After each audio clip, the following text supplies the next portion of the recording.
नमस्कार मित्रों, एक बार फिर से आपका हमारे YouTube चैनल पर हार्दिक स्वागत है। दोस्तों, आज बात करने वाले हैं हम राजस्थान का एकीकरण। आप सभी का हमारे YouTube चैनल पर वापस से पुनः हार्दिक स्वागत है, अभिनंदन है। दोस्तों, आज बात करेंगे हम राजस्थान का एकीकरण। जैसा कि आपको स्क्रीन पर दिख रहा होगा, राजस्थान का एकीकरण। दोस्तों, काफी दिनों से हम क्लास नहीं ले पाए थे, क्षमा चाहते हैं, कारणवश समय नहीं निकाल पाए, लेकिन हम अब कंटिन्यूअस एक एक क्लास को बहुत अच्छे ढंग से पढ़ने का प्रयास करेंगे। तो दोस्तों, चलते हैं। हम बात करने वाले हैं राजस्थान का एकीकरण। दोस्तों देखिएगा, जैसा कि ऊपर देख पा रहे हो आप, राजस्थान का एकीकरण। दोस्तों, आपने पढ़ा होगा कि राजस्थान का एकीकरण था, ये 7 चरणों में कंप्लीट हुआ था दोस्तों।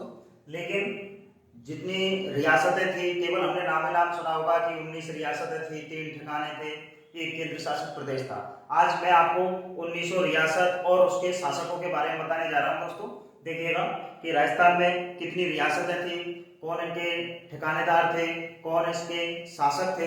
तो दोस्तों चलते हैं हम। देखिएगा, राजस्थान का एकीकरण के समय राजस्थान में 19 रियासत व 3 ठिकाने व एक केंद्र शासित प्रदेश था।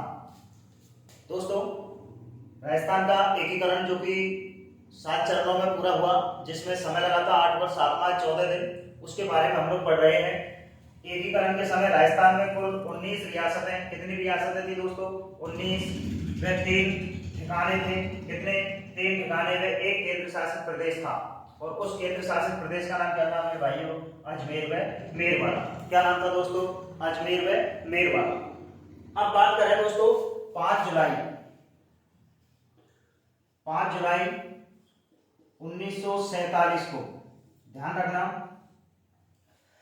5 जुलाई 1947 को भारत में रियासती विभाग की स्थापना हुई थी। 5 जुलाई 1947 को किसकी स्थापना हुई थी? रियासती विभाग की स्थापना हुई। ठीक है भाई, कब? 5 जुलाई 1947 को। अब इसके जो अध्यक्ष थे कौन? सरदार वल्लभ भाई पटेल। ठीक है, यानी कि रियासती विभाग के अध्यक्ष कौन थे? सरदार वल्लभ भाई पटेल। ठीक है, यानी रियासती विभाग के अध्यक्ष कौन थे? सरदार वल्लभ भाई पटेल। और इसके सचिव कौन थे? सचिव थे दोस्तों वीपी मेनन। ठीक है, यानी कि रियासती विभाग के जो सचिव थे वो तो थे वीपी मेनन, और इसके अध्यक्ष कौन थे? सरदार वल्लभ भाई पटेल। आपको पता होगा, सरदार वल्लभ भाई पटेल को भारत का लौह पुरुष भी कहा जाता है। क्या कहा जाता है? लौह पुरुष। यानी कि राजस्थान का एकीकरण पूरा करने में जो अहम योगदान जाता है, वो जाता है आपके सरदार वल्लभ भाई पटेल का। ठीक है, अब बात करें हम लोग कि आखिर आपको पता होगा दोस्तों कि सरदार वल्लभ भाई पटेल से पहले भी भारत में एकीकरण का कार्य, राजस्थान में एकीकरण का कार्य करने का प्रयास किया था 1939 में। कब? 1939 में भारत में एक वायसराय था, और वायसराय का नाम था लॉर्ड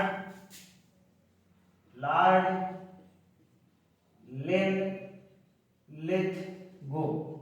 ठीक है भाई, यानी कि 1939 में लॉर्ड लिथगो ने भारत में और हमारे राजस्थान में एकीकरण को करने का प्रयास किया। किसने? 1939 में लॉर्ड लिथगो ने। लेकिन असफल रहा, प्रयास पूरा नहीं हो पाया। उसके पश्चात 5 जुलाई 1947 को रियासती विभाग की स्थापना हुई, और सरदार वल्लभ भाई पटेल इसके अध्यक्ष बनाए गए, और इसके सचिव कौन बनाए थे? श्री वीपी मेनन। ठीक है दोस्तों, अब बात करें हम लोग कि 3 ठिकाने कौन कौन से थे। तो देखिएगा, 3 ठिकानों की बात करें तो एक ठिकाना तो था नीमराना। कौन सा था? नीमराना ठिकाना था। ठीक है, और नीमराना ठिकाने का ठिकानेदार कौन था? राव राजेंद्र सिंह। यानी कि नीमराना ठिकाने का ठिकानेदार था राव राजेंद्र सिंह। आपको पता होना चाहिए 19 रियासत 3 ठिकाने व 1 केंद्र शासित प्रदेश था, जिसमें पहला ठिकाना था नीमराना ठिकाना और उसके अध्यक्ष कौन थे, यानी कि राव राजेंद्र सिंह। अब बात करें दूसरा था लावा। दोस्तों ये उस समय लावा जयपुर में पड़ता था। कहां पे? जयपुर में। तो देखिएगा लावा का ठिकानेदार कौन था? वंश प्रदीप सिंह। कौन था दोस्तों? वंश प्रदीप सिंह। अब बात करें कुशलगढ़, तो कुशलगढ़ का ठिकानेदार कौन था? हरेंद्र सिंह। कौन था दोस्तों? हरेंद्र सिंह। यानी कि 3 ठिकाने, नीमराना ठिकानेदार था राव राजेंद्र सिंह, एक था लावा, लावा का ठिकानेदार था वंश प्रदीप सिंह और एक था कुशलगढ़, तो कुशलगढ़ का ठिकानेदार कौन था? हरेंद्र सिंह। यानी कि ये 3 कौन थे दोस्तों? ठिकानेदार थे। ठीक है, अब अपन थोड़ा सा आगे चलते हैं। देखिएगा एक तरफ है अपन के रियासत, ठीक है, और एक तरफ है उसके शासक। ठीक है, तो एक पहली रियासत तो थी अपन की कौन सी? जयपुर। कौन सी थी? जयपुर। और जयपुर रियासत का जो शासक था उस समय वो था दोस्तों मानसिंह सेकंड। कौन था? मानसिंह सेकंड। दूसरी रियासत थी जोधपुर। कौन सी थी? जोधपुर। और जोधपुर का शासक कौन था आपके? हनुमंत सिंह। जोधपुर का शासक कौन था उस समय? हनुमंत सिंह। एक थी आपके बीकानेर, और बीकानेर का शासक कौन था आपके? शार्दुल सिंह। बीकानेर का शासक कौन था? शार्दुल सिंह। एक थी आपके जैसलमेर, और जैसलमेर का शासक कौन था? रघुनाथ सिंह। ठीक है, इसके अलावा देखिएगा एक थी उदयपुर, और उदयपुर का शासक कौन था? महाराणा भूपाल सिंह। दोस्तों इसका अपन मध्य संघ में नाम पढ़ेंगे महाराणा भूपाल सिंह का। ठीक है, एक थी डूंगरपुर, और डूंगरपुर का शासक कौन था? लक्ष्मण सिंह। एक थी अपन के बांसवाड़ा, और बांसवाड़ा का शासक था चंद्रवीर सिंह। कौन था? चंद्रवीर सिंह। एक था प्रतापगढ़, और प्रतापगढ़ का शासक कौन था? अंबिका प्रसाद। 9वें नंबर की थी सिरोही, और सिरोही का शासक कौन था? अभय सिंह। कौन था? अभय सिंह। दोस्तों आपको पता होगा कि यही अभय सिंह, अभय सिंह नाम का भी एक राजा हुआ था। ये वाला नहीं था दोस्तों, आपने पढ़ा होगा 1730 में जोधपुर, जोधपुर 1730 में जोधपुर में जो अमृता देवी विष्णु कांड हुआ था दोस्तों, वो एक शासक था, वो उसका नाम भी क्या था? अभय सिंह। ये वाला अभय सिंह अलग था और ये वाला अभय सिंह अलग था। ठीक है, जिसमें 363 महिलाओं ने अपने प्राणों की क्या दी थी? आहुति। ठीक है, आगे देखिएगा सिरोही का शासक कौन था? अभय सिंह। फिर उसके पश्चात शाहपुरा, और शाहपुरा का शासक कौन था? सुदर्शन देव सिंह। कौन था दोस्तों? सुदर्शन देव सिंह। एक थी किशनगढ़, और किशनगढ़ का शासक कौन था? सुमेर सिंह। कौन? सुमेर सिंह। एक अपन के कोटा, और कोटा का शासक था अपन के भीम सिंह। कौन था? भीम सिंह। इसके अलावा एक रियासत थी बूंदी, और बूंदी का शासक था बहादुर सिंह।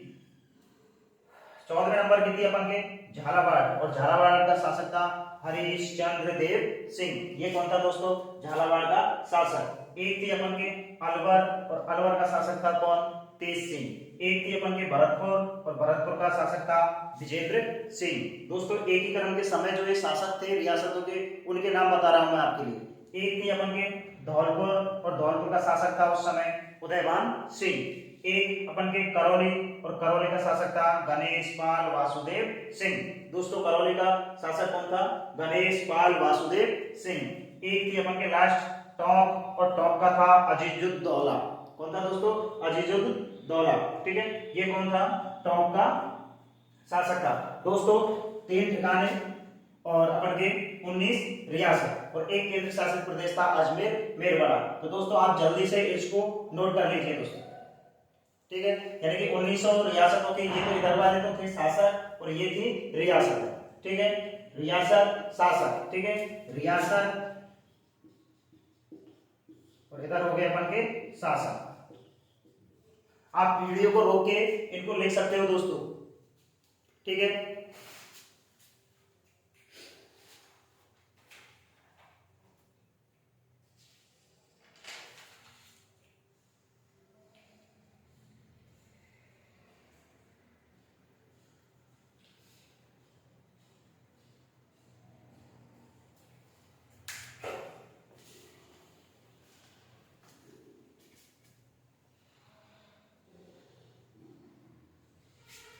अब चलते हैं दोस्तों आगे।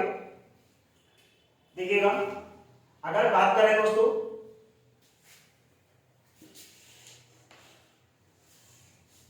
देखिएगा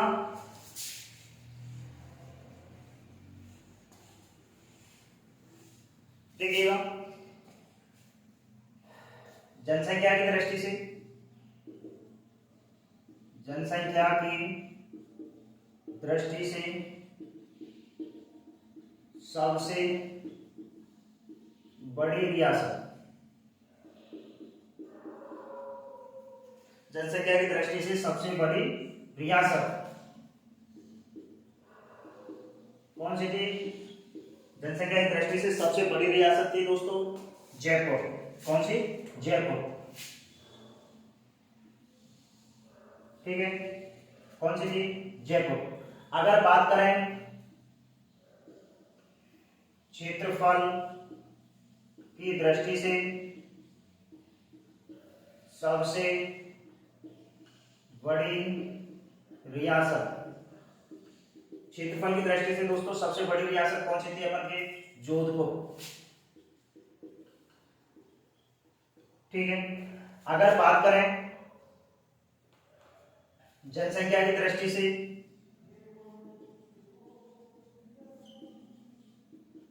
से सबसे छोटी रियासत, छोटी रियासत, तो जनसंख्या की दृष्टि से सबसे छोटी रियासत थी अपन की कौन सी? सहारपुरा। ठीक है, कौन सी थी? सहारपुरा। अगर बात करें आगे कि सबसे नवीन रियासत, सबसे नवीन रियासत कौन सी थी? सबसे नवीन रियासत थी अपन की झालावाड़।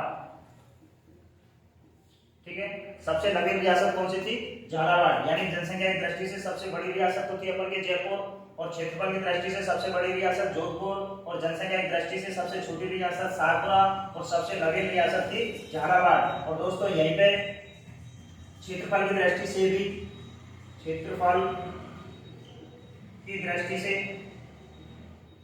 सबसे छोटी रियासत, और ये भी कौन सी थी दोस्तों अपन के? सहारपुरा। कौन सी थी? सहारपुरा। ठीक है, तो उम्मीद कर रहा हूं आपके समझ में आ रहा होगा। ठीक है मित्रों,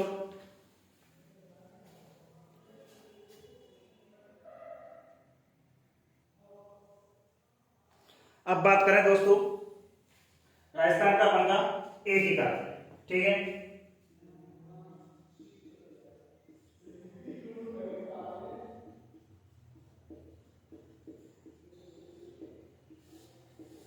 दोस्तों राजस्थान के एकीकरण में जो समय लगा था, समय कितना लगा था?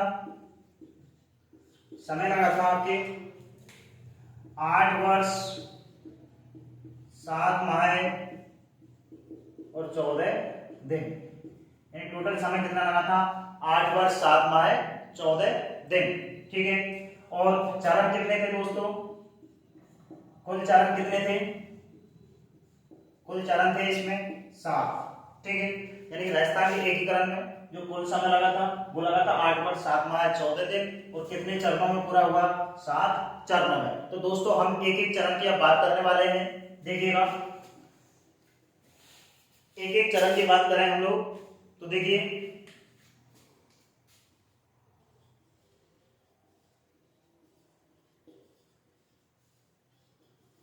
ठीक है दोस्तों, ये था प्रथम चरण। और दोस्तों प्रथम चरण का जो नाम था वो था आपके मत्स्य संघ। ठीक है, क्या नाम था? मत्स्य संघ। और डेट क्या आती है? 18 मार्च 1948। ठीक है, यानी मत्स्य संघ की स्थापना कब हुई दोस्तों? 18 मार्च 1948 को। उसके बाद आता है द्वितीय चरण। ठीक है, द्वितीय चरण, और इसका नाम क्या था? पूर्व राजस्थान संघ। क्या नाम था भाई? पूर्व राजस्थान संघ। और इसके जो तारीख आती है वो आती है 25 मार्च 1948। ठीक है, 25 मार्च 1948। अब बात करें हम लोग तृतीय चरण की। तृतीय चरण, तृतीय चरण, तृतीय चरण का नाम था दोस्तों संयुक्त राजस्थान।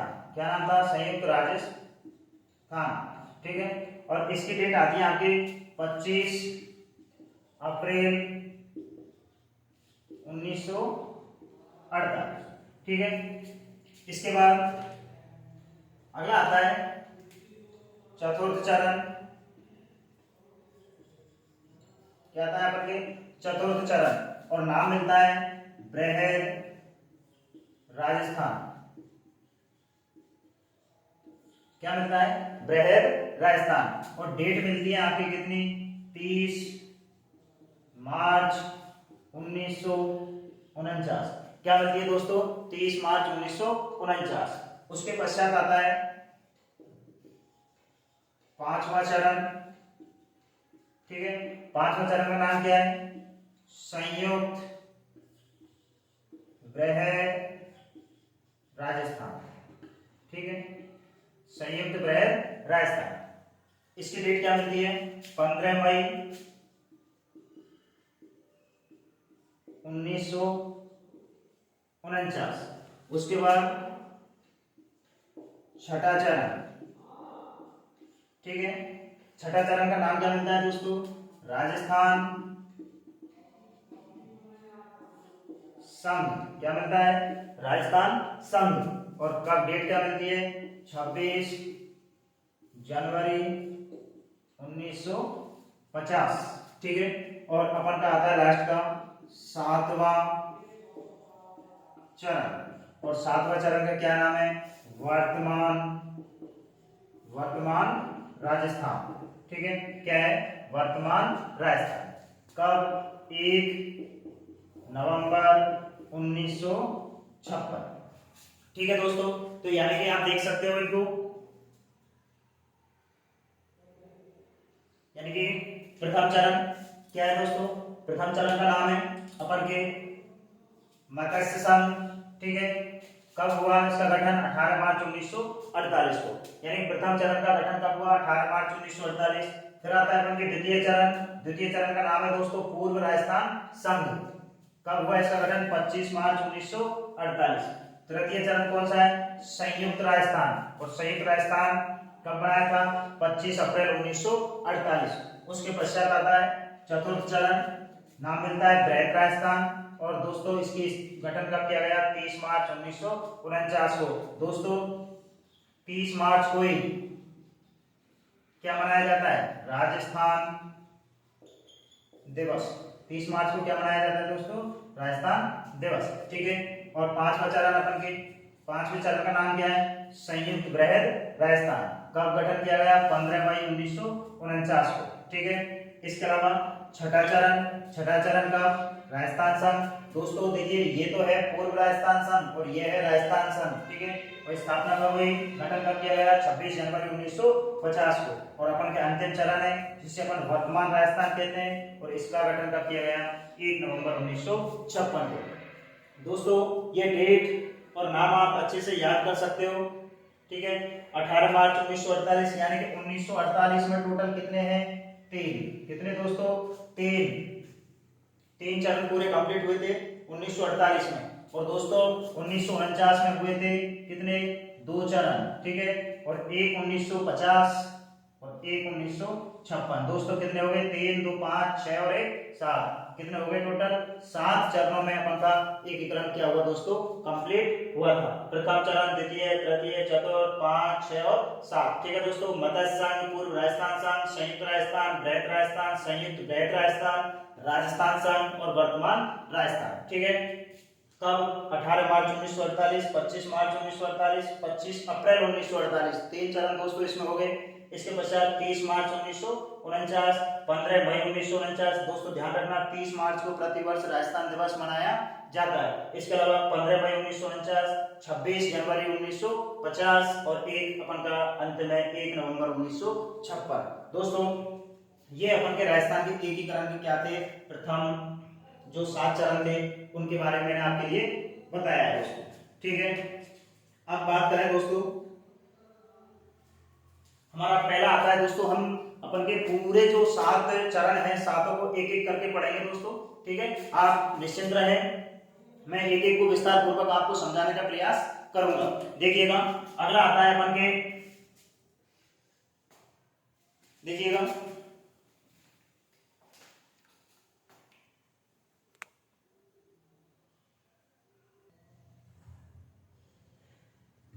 दोस्तों, प्रथम चरण है अपन का, प्रथम चरण मत्स्य संघ गठन कर दिया गया 18 मार्च 1948 को दोस्तों। के एम मुंशी के आग्रह पर इसका नाम क्या रखा गया था दोस्तों? मत्स्य संघ रखा गया था। इसमें कितनी रियासतें थी?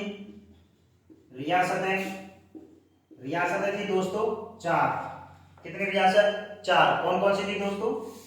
एक थी अलवर, दूसरी भरतपुर, तीसरी धौलपुर और चौथी थी करौली। ठीक है, कितनी रियासतें थी? 4। अलवर, भरतपुर, धौलपुर और करौली। और दोस्तों एक इसमें क्या था? एक ठिकाना था। कौन सा? नीमराना। ठीक है, एक ठिकाना था इसके अंतर्गत, कौन सा? नीमराना। यानी कि प्रथम चरण का नाम था मत्स्य संघ। 18 मार्च 1948 को इसका गठन किया गया। के एम मुंशी के आग्रह पर इसका नाम क्या रखा गया था? मत्स्य संघ रखा गया था। और इसकी रियासतें थी कितनी?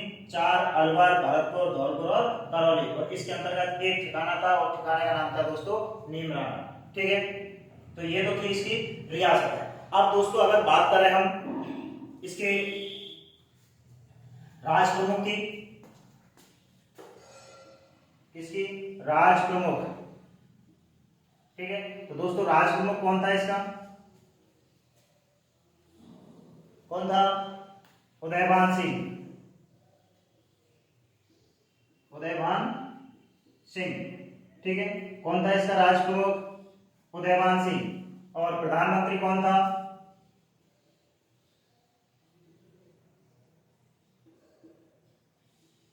प्रधानमंत्री कौन था दोस्तों? शोभाराम कुमावत। ठीक है, और इसका उपराज प्रमुख भी बनाया था दोस्तों। उपराज प्रमुख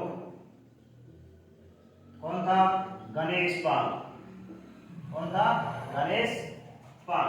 ठीक है दोस्तों, और राजधानी कहाँ थी इसकी? राजधानी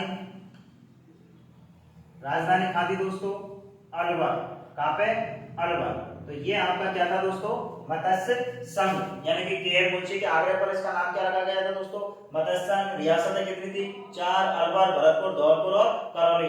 और एक ठिकाना था कौन सा? नीमराना। राज प्रमुख था उदयभान सिंह, उपराज प्रमुख था गणेश पाल। प्रधानमंत्री कौन था दोस्तों? शोभाराम कुमावत। और राजधानी कहाँ थी आपके? अलवर। ठीक है मित्रों,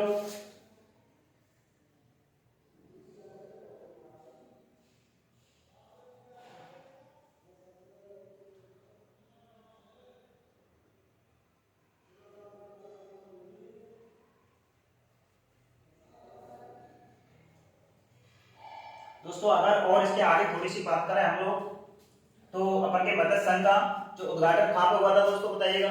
अगर इसके उद्घाटन की बात करें तो उद्घाटन हुआ था दोस्तों लोहागढ़ स्टेडियम। कहाँ पे हुआ था? लोहागढ़ स्टेडियम में। कहाँ पे दोस्तों? ये भरतपुर में। कहाँ पे? भरतपुर। ठीक है, और इसका उद्घाटन किसने किया था दोस्तों? उद्घाटन किया था एन वी गॉडगिल ने। किसने किया था? एन वी गॉडगिल ने। तो ये दोस्तों आपका क्या था? मत्स्य संघ। अगर दोस्तों इसके आय की और बात करें, टोटल आय की, तो आय थी 1.84 करोड़ रुपए।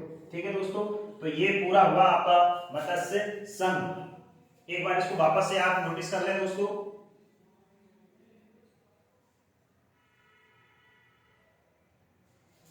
ठीक है, यानी कि प्रथम चरण था मत्स्य संघ 18 मार्च 1948। के मुंशी के आग्रह पर इसका नाम क्या रखा गया दोस्तों, मत्स्य संघ। रियासतें कितनी थी, 4, अलवर, भरतपुर, धौलपुर और करौली। उद्घाटनकर्ता कौन था, एनवी गॉडगिल। और इसकी आय कितनी थी, टोटल आय 1.84 करोड़। उद्घाटन कहां हुआ दोस्तों, लोहागढ़ स्टेडियम भरतपुर में। ठीक है, और इसका ठिकाना था एक नीमराना। राजप्रमुख कौन था, उदयभान सिंह। उपराष्ट्रप्रमुख कौन था, गणेश वासुदेव पाल। ठीक है दोस्तों, प्रधानमंत्री कौन था, शोभाराम कुमावत। और इसकी राजधानी कहां पे थी, अपन के अलवर। ये था दोस्तों अपन के मत्स्य संघ। ठीक है दोस्तों, आगे बात करें और अगला आता है अपन के पूर्व राजस्थान संघ। दोस्तों अगर पूर्व राजस्थान संघ की बात करें तो देखिएगा दोस्तों, बात करें हम द्वितीय चरण की तो देखिएगा द्वितीय चरण की, इसमें दोस्तों द्वितीय चरण नाम था पूर्व राजस्थान संघ। क्या नाम था दोस्तों, पूर्व राजस्थान संघ। तिथि क्या आती है इसके गठन की, 25 मार्च 1948। क्या तिथि आती है, 25 मार्च 1948। देखिएगा राजप्रमुख कौन था इसका, भीम सिंह। कौन था इसका राजप्रमुख द्वितीय चरण में, भीम सिंह। कहां का था दोस्तों, शासक कहां का था, ये कोटा का। उपराष्ट्रप्रमुख कौन था इसका, बहादुर सिंह। दोस्तों पूर्व राजस्थान संघ में उपराष्ट्रप्रमुख कौन था, बहादुर सिंह। देखिए दोस्तों, ये उपराष्ट्रप्रमुख, वरिष्ठ राजप्रमुख, ये क्या है कि इनको तो हर कोई याद कर लेता है, राजप्रमुख भीम सिंह। इसको तो आप भी याद कर लेते हो और बच्चे भी याद कर लेते हैं, लेकिन अपन को क्या करना है, थोड़ा डीपली जाना है, स्मार्ट तैयारी करनी है। ठीक है, तो उपराष्ट्रप्रमुख कौन थे, बहादुर सिंह। और वरिष्ठ उपराष्ट्रप्रमुख कौन थे, लक्ष्मण सिंह। कौन थे दोस्तों, लक्ष्मण सिंह। किसके, पूर्व राजस्थान संघ के। और इसके प्रधानमंत्री कौन थे, प्रधानमंत्री थे अपन के गोकुललाल आसावा। कौन थे मित्रों, गोकुललाल आसावा। और उद्घाटनकर्ता थे अपन के एनवी गॉडगिल। वही मत्स्य संघ के उद्घाटनकर्ता थे, वही इसके कौन थे दोस्तों, उद्घाटन करता थे। और इसकी जो राजधानी थी, राजधानी कहां पर बनाई गई थी दोस्तों, कोटा में। कहां बनाई गई थी, कोटा में। ठीक है दोस्तों, यानी कि पूर्व राजस्थान संघ उद्घाटन कब हुआ, 25 मार्च 1948। राजप्रमुख भीम सिंह, उपराष्ट्रप्रमुख बहादुर सिंह, वरिष्ठ उपराष्ट्रप्रमुख लक्ष्मण सिंह, प्रधानमंत्री कौन थे, गोकुललाल आसावा। और उद्घाटनकर्ता कौन थे, सॉरी उद्घाटन स्थल इसका उद्घाटन कहां हुआ था, कोटा में। उद्घाटनकर्ता कौन थे, एनपी गॉडगिल। दोस्तों मत्स्य संघ का उद्घाटन कहां हुआ था, अपन के लोहागढ़ स्टेडियम भरतपुर में। ठीक है, और इसके उद्घाटनकर्ता थे अपन के एनवी गॉडगिल। और राजधानी कहां पे थी दोस्तों, कोटा में। ठीक है, अब बात करें हम कि इसकी जो वार्षिक आय थी, वार्षिक आय कितनी थी, 2 करोड़ रुपए। कितनी थी, 2 करोड़ रुपए। और मत्स्य संघ की कितनी थी, 1.84 करोड़ रुपए। ठीक है मित्रों, अब बात करें इसके अंतर्गत कितनी रियासतों को शामिल किया गया था, 19 रियासतों को, सॉरी माफी चाहता हूं, कितनी, 9 रियासतों को क्या किया गया था, शामिल किया गया था। और एक इसके अंतर्गत एक ठिकाना था दोस्तों, और उस ठिकाने का नाम क्या था, अपन के कुशलगढ़। उसमें कितनी रियासतें थी मत्स्य संघ में, चार रियासत, अलवर, भरतपुर, धौलपुर और करौली। और एक ठिकाना था उसमें कौन सा दोस्तों, नीमराना। ठीक है, इसके अंतर्गत कितनी रियासत है, 9 रियासत। ठीक है, और ठिकाना कितना है, एक, कौन सा, कुशलगढ़। अब दोस्तों आपके दिमाग में सवाल पैदा हो रहा होगा कि 9 रियासतें कौन सी थी। दोस्तों मैं आपको एक छोटी सी ट्रिक बताता हूं, और उस ट्रिक के द्वारा आप इन 9 रियासतों को याद कर सकते हो। ठीक है मित्रों, तो देखिएगा दोस्तों, देखिएगा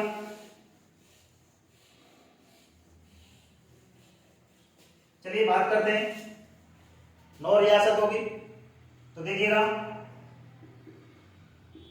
बाबू की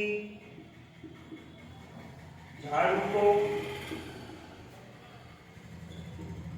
प्रताप शाह टोंक ले गया। दोस्तों पूर्व राजस्थान संघ 25 मार्च 1948, रियासतें थी इसके अंतर्गत 9। और मैं उन 9 रियासतों को नाम आपको याद करवाने की कोशिश कर रहा हूं, इसको आप याद कर सकते हो, बाबू की झाड़ू को, प्रताप शाह टोंक ले गया। ठीक है मित्रों, अब देखते हैं, देखिए बा से बांसवाड़ा। ठीक है मित्रों, बू से बूंदी। ठीक है, बा से बांसवाड़ा, बू से बूंदी। अब दोस्तों देखिएगा, की से किशनगढ़। ठीक है मित्रों, झ से झालावाड़। मैंने आपको बताया था सबसे नवीन रियासत। ठीक है, डू से डूंगरपुर। ठीक है। इसके अलावा इससे क्या बन गया, प्रतापगढ़,